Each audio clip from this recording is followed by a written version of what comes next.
समनि रादाब नायगिरि नोंथांमोनखौ बरायबाय। दा आं दङ नैबे जिंसिखि बाजार, जेरावहाय बर' सुबुंफोरा नैबाव रिलिफ थानो गोनां जादोंमोन।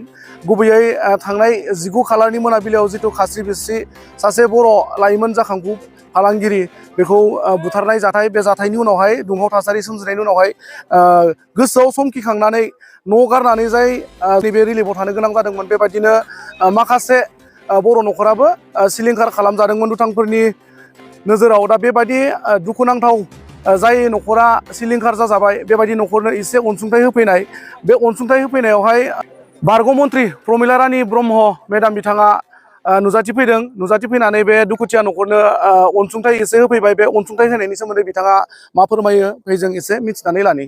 खालारनि जिथु जाथाय, बे जाथायनि उनावहाय माखासे सुबुंफोरा रिलिफआव थानो गोनां जादों। बिदिनो दिनै एसे सहाय होफैबाय, मा फोरमायगोन मेडामा? सहायखौ दाख्लै जाजेननायनिफ्रायनो होनाय जादों। माने माइरंनिफ्राय आरम्भ खालामनानै होनाय जादों। थोरसि लथा लाबोनो मोनाखै सोरबाबा, खुनुमथे बिसोरो मेनेज खालामनानै जालायलायदों। दा दिनै जे माल माथा फाथायहरबाय, बे जोंनि बिटिसिनि प्रसासननिफ्राय हरबाय, आंनो दायथ' हरदों। आङो प्रटेक्ट केम्पआव दाख्लैनिफ्रायनो दङ नालाय, थाबायदों नालाय, नायदिंदों नालाय, बेखायनो आंनोनो दायथ' हरबाय हाग्रामा महिलारि सार आरो देरहासार बसुमतारी सार बिथांमोनहा। दा बेखायनो नैबेनिफ्राय बै कारिगावआव रानबाय दहाय। दा नैबे नैथि केम्प, बेयाव उनाव आरोबाव जिंसिखि ना बे जिंसिखि, आरो जोङो आवदां सावदां बेवहायबो थांनानै दिनै रानजोबनोसै आरोखि। जिखि जाया मानो बेबायदि जाथाया जाहाथे आरोबाव जाबावा, बिनि थाखाय जोंहा रायजो राजानि खाथियाव थांनानै बुजायनांगौ। सावथाल बर' ज' लानानै बुजायनांसिगोन जोङो। जोंहा गोबांथार समयसा फैयो सम सम, आवगायफ्रावबो बेबायदिनो समयसा जादों। आं रायजो राजाफोरखौ बुथुमदों, सावथालखौबो बुथुमदों, बर'खौबो बुथुमदों। बे हिसाबै आवगायनि अबिगथा दंखाखाय आङो माने सेंग्राफ्रा आंजों लोगो लानानै फैफादों।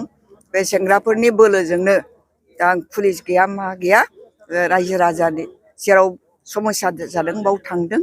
ओमफ्राय रायजो राजाखौ खुनुमथेबाबो माने बुथुमनानै बिथांमोना आंनि मोखां नुनाय लोगो लोगो माने गोजोननाय फैदों।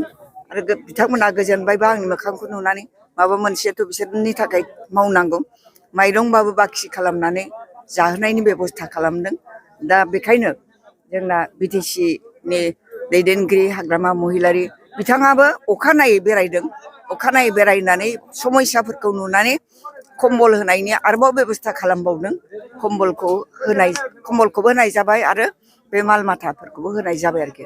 दा रायजो राजानि खाथिसिम आंनि खावलायनाय, जाहाथे मोजाङै गावजों गाव रुजु रुमु रायजो जायो, खैफोद समाव जाहाथे ज' जालायलायो, एना एनि जाहाथे जाया, बिनि बुंनायखौ बे मानिया, बेफोरबायदि जाहाथे जाया।